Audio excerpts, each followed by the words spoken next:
Et nous revoilà de retour pour entamer notre partie débat, comme on l'avait annoncé au début de l'émission, qui va concerner le virus de l'hépatite C. Pour parler de cela, son mode de transmission, ses symptômes et surtout son traitement, nous avons le plaisir d'avoir avec nous professeur Ahmad Al-Rahi, chef de service d'hépatogastro à l'Institut Théodore Bellartz. Bonjour et nous sommes ravis de vous avoir avec nous. Alors, tout d'abord, on voudrait savoir où en sommes-nous en Égypte concernant l'hépatite C et quel est le nombre approximatif des personnes atteintes de ce virus. Alors, l'Égypte est infectée, on peut dire que l'hépatite C est endémique en Égypte. Peut-être le pourcentage, à peu près maintenant, c'est 14% de population. Alors, l'histoire de l'hépatite C en Égypte, c'est un peu particulier parce que il y avait avant le traitement de la bilharziose. Le traitement de la bilharziose était par voie parenterale. Alors, il y avait plusieurs injections avec des matériels qui sont réutilisés. Ça, c'est de l'époque des années 60-70. Alors, du matériel réutilisé, c'est-à-dire réutilisé dans les hôpitaux? Non, pour plusieurs patients. Oui, mais je veux dire, il y avait une campagne contre... Oui, par... le personnel travaillant dans les hôpitaux. Oui, il y avait une campagne contre la bilharziose, pour le traitement de la bilharziose. Alors, à cette époque, on ne savait pas beaucoup sur l'hygiène, sur... il n'y avait pas les syringes plastiques, il y avait les syringes en verre. Alors, il y avait des réutilisations de ces syringes. Alors, il y avait une épidémie qui est silencieuse de l'hépatite C. On ne savait pas ça. Mais l'année 90, quand on a découvert le virus, alors on a remarqué que tous les patients, ou presque tous les patients qui ont pris le traitement de la bilharziose ont infecté par le virus C. Alors c'était une catastrophe parce qu'il y avait par exemple, on peut dire que 20% ou 15% de population égyptienne est infectée par le virus. Alors, le traitement, au début, c'était par voie parenterale. Il y avait le traitement par l'interféron, associé avec un autre médicament, le ribavirine. Alors, le traitement était très lourd et mal supporté par les patients, avec des effets indésirables comme la fièvre, des douleurs, des frissons. Alors, et encore pour... la guérison, c'était à peu près 45%, 50% seulement. Alors le patient souffrait beaucoup. Depuis 4 ans, il y avait la découverte de nouveaux médicaments pour le traitement de le virus et c'est une révolution pour le traitement de l'hépatite C. Alors le traitement, c'était par le médicament d'action directe pour le virus. Alors, il y a une révolution. Alors, le taux de la guérison, c'est à peu près 90% ou 95%, avec de traitement pour 3 mois seulement et prise orale. Alors, c'est magnifique. Parfait. Et je pense qu'il y a eu un projet national d'éradiquer l'hépatite C. Oui. Alors, jusqu'à 2006, il n'y avait pas un plan pour le traitement du virus C, mais depuis 2006, il y a le comité pour le traitement d'hépatite en Égypte, et il y avait un plan national pour traiter tous les patients. Alors, il y avait encore... tous les patients peuvent s'inscrire pour le traitement en ligne. Ça, c'est une expérience de l'Égypte qui est très importante parce que n'importe quel patient peut s'inscrire pour le traitement et il va prendre un rendez-vous pour prendre le traitement. Alors, depuis l'époque de médicaments avec l'action directe, alors tous les patients s'inscrivent pour prendre le médicament. Parfait. Bon, excusez-moi, juste pour ce point, mais s'inscrire en ligne, docteur, pour quand même une classe sociale assez vulnérable, pour la plupart peut-être analphabètes. Donc je pense que ça, c'était pas une tâche très facile pour eux. Tout le patient s'inscrit. Si quelqu'un ne sait pas qu'est-ce que c'est l'Internet, alors quelqu'un peut l'aider. Alors il doit écrire seulement la date de naissance. Il y a quelques informations qui sont très faciles, mais tous les patients ont inscrit. Après la révolution de traitement de l'hépatite C, après la disponibilité de traitement aux pharmacies, alors il y avait une réduction pour l'inscription sur le net. Parce qu'on peut trouver le médicament d'un prix qui n'est pas très fort dans les pharmacies. Il y a encore, en Égypte, il y a le générique de médicaments. Alors le générique, c'est avec un prix qui n'est pas important, à peu près 500 livres égyptiens par mois pour 3 mois. Alors il y a une réduction maintenant pour l'inscription. Mais pour cette initiative, on aimerait avoir des chiffres, c'est-à-dire combien de patients se sont présentés, combien ont suivi le traitement, combien sont guéris aujourd'hui de ce virus? Oui, pour le nouveau médicament, le taux de guérison, c'est à peu près 95%. Et si quelqu'un, on peut donner des possibilités pour le traitement. À peu près 350 000 patients sont inscrits sur le net et ont pris le traitement. Parfait.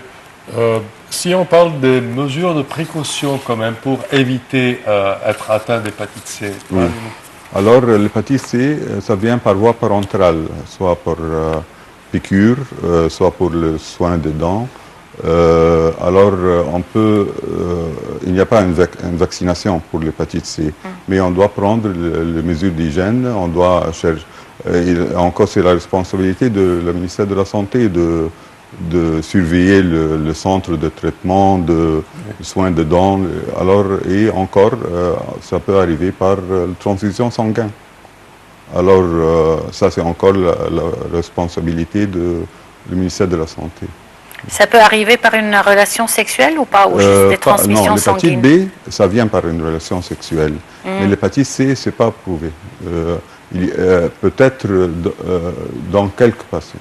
Et quels sont les symptômes, docteur? Les symptômes, la plupart des patients n'ont pas de symptômes. Et quelques patients ont de fatigue. Et il y a une découverte fortuite pour l'infection. Par exemple, il fait de l'analyse pour le foie. Alors il remarque qu'il y a une élévation de transaminase, on le dit. Alors il cherche pour l'hépatite C. Mais la plupart des patients n'ont pas de symptômes et c'est très silencieux. Mais si un patient a des symptômes après une transfusion sanguine, alors on cherche l'hépatite C directement. Et quels sont les risques pour la personne atteinte d'hépatite C? L'hépatite C, après on a au début l'infection aiguë, puis l'infection chronique. La plupart des patients qui ont infecté par l'hépatite C ont l'infection chronique, 85%. Alors, après 20 ans de l'infection chronique, on peut développer le cirrhose. Le cirrhose, au début, c'est cirrhose compensée. Alors, le patient, le foie fait ses fonctions. Et après quelques années, il va être une cirrhose décompensée avec le développement d'acide, de la jaunisse, d'édème des membres inférieurs, des varices dans le sauvage avec peut-être hémorragie digestive. Alors ça, les patients sont décompensés. Et encore, on peut développer le carcinome du foie, cancer du foie. Et le seul traitement à ce stade est de faire une transplantation hépatique. Concernant les transplantations, je pense qu'une loi est en train de circuler actuellement dans le Parlement pour décréter une nouvelle loi concernant les transplantations. Il y a une loi, la transplantation des organes en Égypte se fait d'un donneur vivant. Mais dans tous les pays d'Europe et d'Amérique, alors il se fait d'un patient qui est décédé. Alors c'est très critique pour la transplantation parce qu'on doit faire consentement du donneur. Oui. Et c'est difficile pour l'opération. Alors maintenant, ça c'est la situation, parce que pour faire la donation des organes, alors on doit définir la mort. La mort, c'est la mort de tronc cérébral. Mais en Égypte ici, c'est pas clair. Oui, mais quand ça se fait, comme en Europe par exemple, ça se fait à partir d'un défunt, ça veut dire que à chaque fois qu'il y a une personne qui est morte, les hôpitaux ou l'institut responsable, ils récupèrent ses organes oui. Pour avoir une réserve d'organes? Oui. Alors, il y a une liste d'attente pour les patients qui ont une cirrhose, par exemple, décompensée, et ils cherchent pour la transplantation. Alors, s'il y a un accident de route, alors l'homme qui est décédé, alors il est transféré à l'hôpital et on prend ses organes il dit qu'il y a un consentement de donner ses organes. De sa famille? Oui. De lui ou de sa famille? famille? De lui ou sa famille. Parfait. Dr Ahmad, si on parle de l'Institut Théodore Pelhar, c'est de ses activités en Égypte et internationalement. Alors, on fait des recherches sur les maladies de foie et du tube digestif. Et on est très fiers parce qu'on a une convention entre notre institut et l'hôpital Boujon depuis 2007. Et on va renouveler la convention. La convention nous a permis de faire des recherches scientifiques de haut niveau avec des professeurs de haut niveau et encore des stages pour nos médecins. Et il y a chaque année, on fait une conférence pour les maladies de l'appareil digestif et les maladies de foie. Et la prochaine conférence, ça sera le 5 mars et ça sera le 9e. Et on va renouveler la convention entre notre hôpital et l'hôpital Boujon. Alors, j'invite tous les médecins pour assister à cette conférence et c'est gratuit et on donne à la fin un certificat pour la présence. Bon, docteur, vous travaillez surtout, ou vous êtes un organe du ministère de l'Enseignement supérieur et de la recherche scientifique, oui. C'est ça. Mais vous ne travaillez pas en coopération avec le ministère de la Santé? On travaille en coopération, bien sûr. On travaille en coopération parce que, par exemple, pour l'hépatite C, la maladie de foie, ça concerne le ministère de la Santé. Alors, il y a une coopération entre nous et le ministère de la Santé. Elle se reflète en quoi, cette coopération? Se reflète pour des recherches scientifiques, pour le dépistage de l'hépatite. Et on a maintenant, le truc le plus important, c'est faire le dépistage pour les patients qui ont une hépatite C et qui ne savent pas. Alors, ça, c'est un domaine de coopération entre nous et le ministère de la Santé. Et comment est-ce que vous arrivez à ces gens-là? Maintenant, on fait le dépistage pour financer, par exemple, par les laboratoires, parce que les laboratoires, maintenant, produisent le traitement de l'hépatite C, le générique. Alors, ils ont un bénéfice pour chercher ces patients. Alors, chaque patient qui vient, qui ne sait pas qu'il a une hépatite, alors on peut faire le dépistage financé par ces laboratoires. Mais il faudrait que le patient vienne. Oui, le patient vient, il vient pour une autre chose. Alors on lui dit, si tu veux faire le dépistage pour l'hépatite C, et on trouve beaucoup de patients de ce genre-là.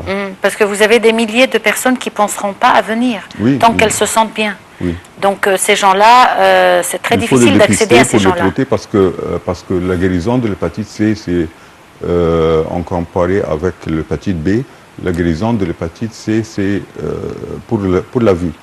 Alors, c'est très, on peut dire ça aux patients pour venir.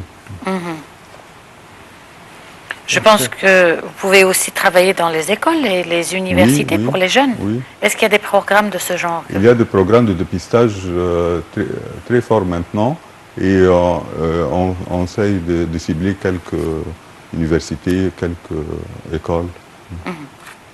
Oui. Et est-ce que, par exemple, vous avez des plans pour répandre ce plan de dépistage ou de test sur le reste des gouvernorats de l'Égypte? Oui, maintenant, il y a plusieurs, à peu près 150 centres pour le traitement de l'hépatite C ou B en Égypte. Alors, il y a plusieurs centres et n'importe quel patient peut s'inscrire sur le net pour savoir quel est le plus proche centre pour aller. Et vous pouvez aussi, docteur, prendre des initiatives comme par exemple pour les femmes enceintes, par exemple, qui vont suivre régulièrement dans les hôpitaux. Oui, oui. Donc là, vous avez la moitié de la population à peu près.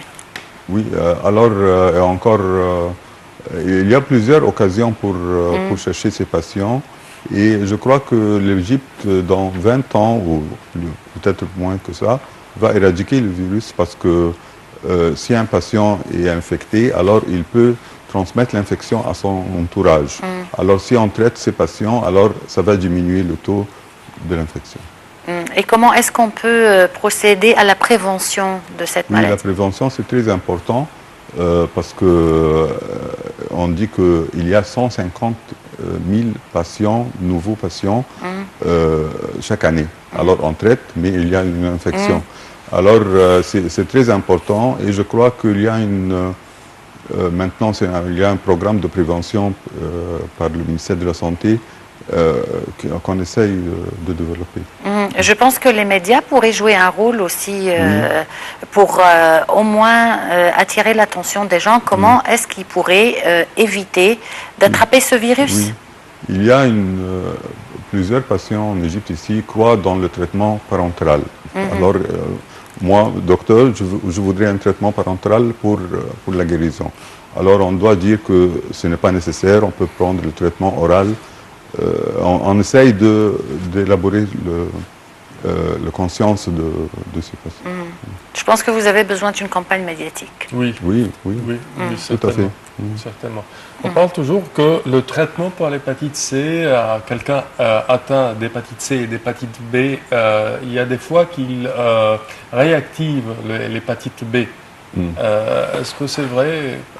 Pour les patients qui ont une hépatite C seule, alors on traite l'hépatite C, on dit le patient d'être vacciné contre l'hépatite B. L'hépatite B, on a un vaccin. Pour l'association de C et B, alors on peut traiter ce qui est très actif. La priorité et puis oui, pour savoir. Et pour l'hépatite B, il n'y a pas une progression pour le traitement. L'hépatite C qui a eu une révolution, mais on croit que dans les années qui viennent, il y aura des traitements pour l'hépatite B qui seront plus efficaces. Parfait. Est-ce que la crise dernièrement avec les médicaments et la hausse des prix et la disparition de certains médicaments, est-ce qu'elle va influencer d'une manière quelconque Pour l'hépatite C particulièrement, il n'y aura pas un problème parce que le traitement est déjà disponible et il y a une concurrence entre les laboratoires. Alors les prix ne sont pas augmentés. Oui. Disponible, c'est-à-dire qu'il est fabriqué localement ou bien vous l'importez? Oui, alors le laboratoire égyptien importe le matière générique de l'Inde et on met dans les boîtes. Il n'y a pas une vraie production. Donc vous importez quand même la matière générique. Et il n'y a pas moyen? C'est moins cher que l'original, le brand. Et pourquoi ne pas la produire en Égypte? Je veux dire, avec tous les savants et tous les grands médecins que nous avons en Égypte, les grands instituts, pourquoi on ne pense pas à la pays comme l'Inde et la Chine, ils ont fait beaucoup de progrès pour la production de matières génériques. J'espère que l'Égypte va le joindre. Oui, mais il faudrait que l'Égypte mette ça sur sa carte de priorité. Oui, pour le générique, oui. Si, vers la fin de notre interview quand même, vous donnez quelques conseils pour les gens, pour éviter quand même, les gens qui n'ont pas l'hépatite C, pour éviter, comme précaution soi-disant, quelques mesures à entreprendre. Oui, alors l'infection de l'hépatite C se fait par voie parentérale. Alors pour brosser le dent, on doit faire des ustensiles privés pour chacun. Oui, pour chacun. Et si on va se soigner, on doit choisir le centre qui fait les règles d'hygiène. Ça, c'est le plus important. Et quand il a un patient dans la maison, il doit être traité pour ne pas transmettre l'infection à ses entourages. Bon, docteur, on est arrivé à la fin de cette édition de Bonjour l'Égypte. On vous remercie beaucoup d'avoir répondu à notre invitation et pour ces informations très utiles. Et on vous remercie aussi de nous avoir suivis. Je tiens à remercier mon collègue avant de terminer. Merci Sam. Merci Nermine, merci docteur Ahmad. Et chers téléspectateurs, avant de terminer, je vous annonce qu'une interview a été accordée par le président togolais exclusivement à la Nile TV avec notre collègue Nabil Choubechi. On va vous la diffuser prochainement aujourd'hui. Et à part cela, restez toujours branchés sur Nile TV International. Au revoir.